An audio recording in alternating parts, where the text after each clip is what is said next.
Ella se retrouvait dans ce même couloir sombre, appelant son père. En franchissant l'une des portes, Théo se retrouva dans la cuisine. Cela n'a pas été possible car la cuisine se trouve dans une autre partie de la maison. Afin de ne pas se perdre complètement, Théo laissa une chaise dans l'une des portes. À ce moment-là, Théo vit un long couloir devant lui. Pendant ce temps, Ella continuait d'appeler son père. Quand l'une des portes s'ouvrit, la jeune fille entra à l'intérieur. Théo ne comprend pas comment cet espace est structuré. En fin de compte, ce chemin l'a conduit à cette même porte de son cauchemar. Par elle, Théo entra dans le couloir sombre. Ella s'est retrouvée dans une autre maison. Il y avait une femme dans la baignoire. Quand elle s'est levée, Ella a crié. Théo l'entendit crier.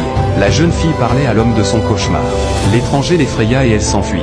Théo et Ella se cherchèrent dans cet interminable couloir paradoxal. Entendant la voix de la fille tout près, Théo enfonça la porte. Le couloir sombre disparut, et le père et la fille furent réunis. C'est la nuit maintenant. Mais Théo avait prévu de partir avec la fille. Ils n'ont même pas emporté leurs affaires avec eux. La porte ne